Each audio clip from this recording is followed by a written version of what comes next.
I'm Giacomo. I'm a Director of User Experience in INPS. INPS is the Social Security Institute for the Government of Italy. We have quite a clear and important, I think, mission to make language more easy to understand for everyone. Just one word about what is INPS. It is very well renowned in Italy, but probably not as well across Europe and across other countries. Well, it's a very, very big institution, probably the biggest social welfare institution in Europe, and for sure is probably the biggest public institution in Italy. For that reason, we serve almost 45 million people. That is quite a big user base. Everybody that is basically working is our client, let's say. We have a website that makes almost 1 billion visits a year. That again is quite an important touch point. And probably the most important thing, that is the hardest part to deal with, is that we serve almost 500 digital services to people, companies and everybody in the country.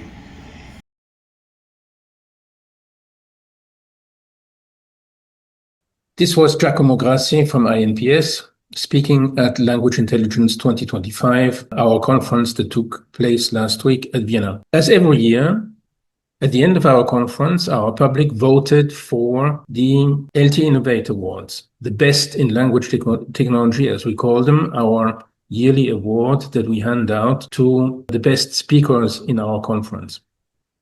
Giacomo Grassi and Walter Iannini won the award for the best public domain use case.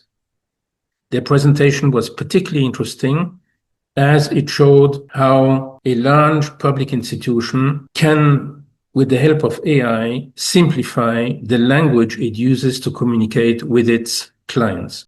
I have the pleasure now to talk to Giacomo and Walter. And first of all, I'd like to ask you, Giacomo, what were the objectives, the challenges of your project?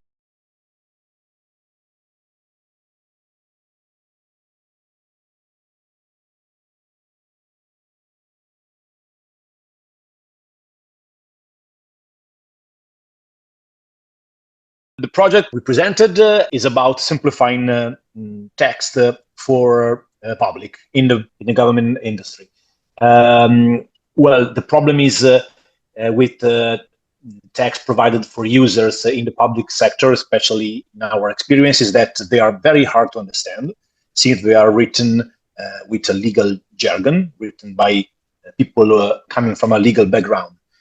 For this reason, we are working very hard in INPS to simplify this text, and we are doing this manually. So writing this text over more simple language, with people writing by hand this text.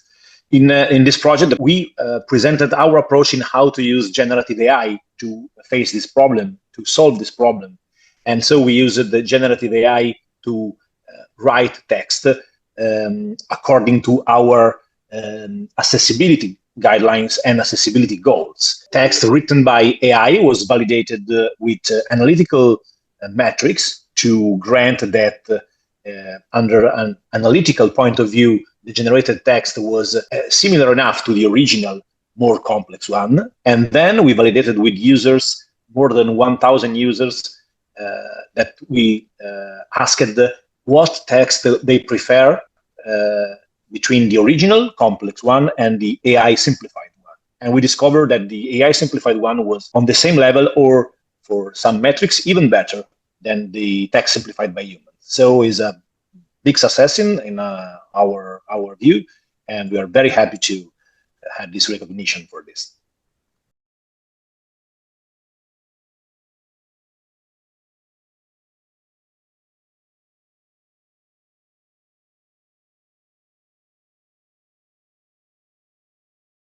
Walter, you are the technical project manager at Almawave, and you've been supporting INPS on this project. What was exactly Almawave's contribution to the project?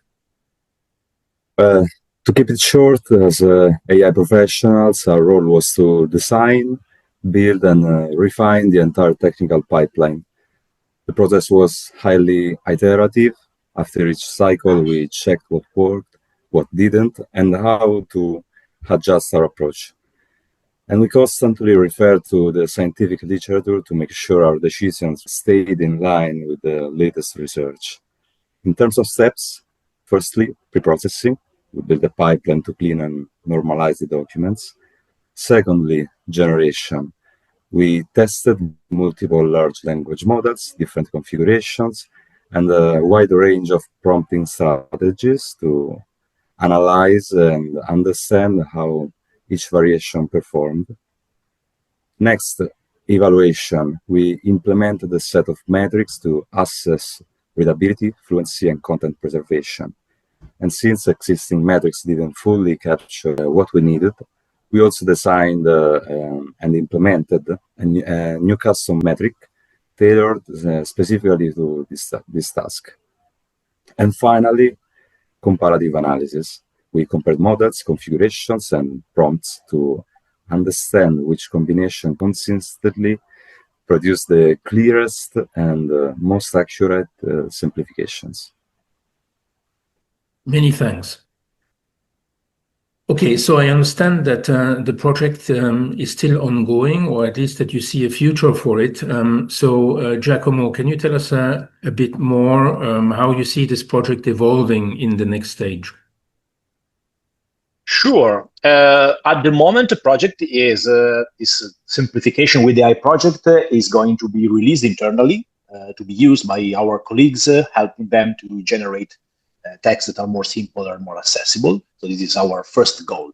Second goal, we are working right now to the natural evolution, let's say, of the system, since we are planning to generate text that is simple and accessible straight from the prime sources, in our case, legal text norms. So we are planning, we are experimenting with encouraging good results for generate a new text directly from the source without having the middleman, let's say, of a text that is generated by legal people. And this is a great advantage in our opinion, because this will make it very easy, very quick for people to produce texts that are very easy to understand from day one.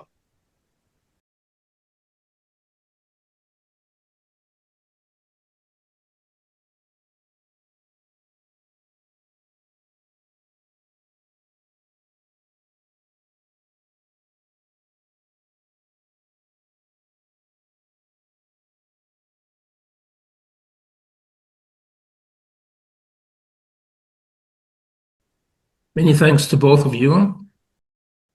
It was a privilege having you at our conference, and I wish you all the success with the future of your project.